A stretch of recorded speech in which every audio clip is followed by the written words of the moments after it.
3 ruang kelas di sekolah ini menjadi sasaran aksi vandalisme yang dilakukan. Tugu dicoret dengan tulisan grafiti menggunakan cat semprot. Coretan berwarna perak mengotori patung yang berada di Jalan Jenderal Sudirman ini. Tulisan bernada provokasi tersebut meresahkan warga sekitar dan pengguna jalan yang melintas. Maksud dan tujuan mengangkat vandalisme sebagai proyek kebangsaan kami adalah karena banyaknya vandalisme yang terjadi di Surabaya. Sebagai contoh, vandalisme yang berada di tiang listrik dan toko-toko di pinggir jalan. Museum menyimpan peninggalan sejarah yang rawan terkena vandalisme. Demi menjaga nilai sejarah, upaya preventif dari sikap vandalisme yang dilakukan oleh museum.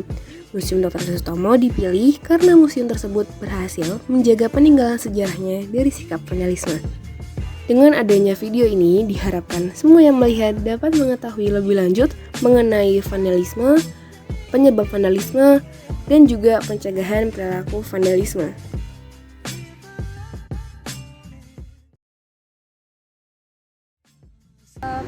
Kalau boleh tahu umur Bapak berapa ya? 46. 18 tahun. Umur saya 17 tahun. Sebelumnya Kakak tahu nggak tentang apa itu vandalisme? Sebelumnya saya juga belum terlalu tahu sih soal vandalisme itu. Cuman tahu sekilas aja gitu. Nggak terlalu dalam. Vandalisme. Tahu. Ya udah dengar. Oke. Menurut Bapak, apakah vandalisme itu termasuk sebuah seni? Kalau seni kita juga sudah ada tempatnya, wadahnya. Gitu. Kalau menurut saya sendiri enggak ya, tapi tergantung konteksnya apa dulu sih. Kayak seumpama nih kayak nyorot-nyorot jalan buat hal yang kayak cuman ngotor-ngotorin gitu ya bukan seni sih. Tapi kalau memang kadang kan ada nih vandalisme yang memang diadakan buat seni, yang memang gambar di tembok yang pernah ada tuh kayak di luar negeri tuh kan ada. Nah itu tuh tergantung sih, jadi kayak fleksibel. Lalu apakah kakak setuju dengan kegiatan vandalisme yang terjadi? Kenapa kak? Karena vandalisme adalah perbuatan yang merusak karya seni. Karya seni itu perbuatan keahlian yang luar biasa. Jadi merusak karya seni itu berupa perbuatan yang buruk bagi saya.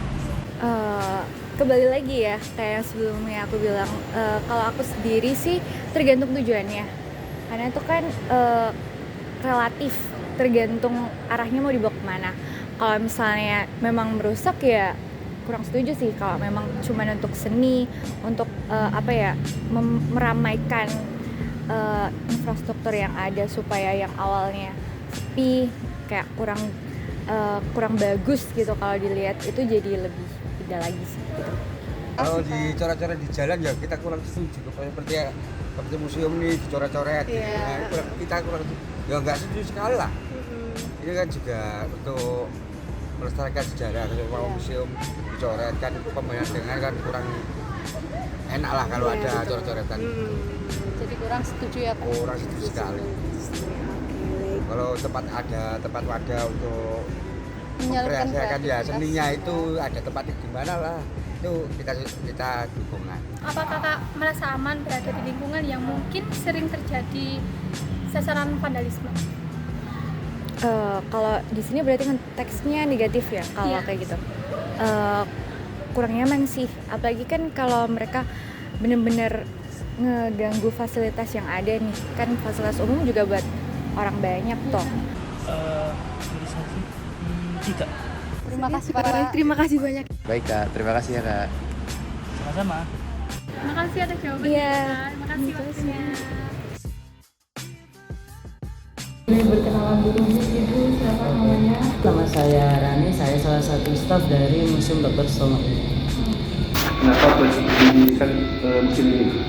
Latar belakang didirikannya museum ini adalah karena di sini ada makamnya beliau, yaitu pahlawan nasional Dr. Sutomo. Turisma yang masih menjabat sebagai wali kota pada saat itu melakukan kunjungan untuk berziarah ke makamnya beliau. Nah kebetulan di pendopo atau di Gedung Nasional Indonesia itu ada acara pernikahan. Nah jadi Bu Risma mempunyai inisiatif, kenapa sih kita tidak mendirikan sebuah museum di mana kita menceritakan tentang sosok pahlawan nasional tersebut, yaitu Dr. Sutomo. Maka dari itu, Bu Risma meresmikan museum ini pada tanggal 29 November tahun 2017. Sebelumnya pernah terjadi vandalisme kayak Bu di sini, di museum ini? Kayak pernah ada barang yang rusak atau gimana? Kalau untuk vandalisme itu sendiri, selama di sini saya belum menemukan yang signifikan. Jadi memang setiap hari kita melakukan perawatan, jadi sekecil mungkin kita kalau ada misal kerusakan itu segera kita perbaiki. Bagaimana masyarakat dapat mencegah vandalisme?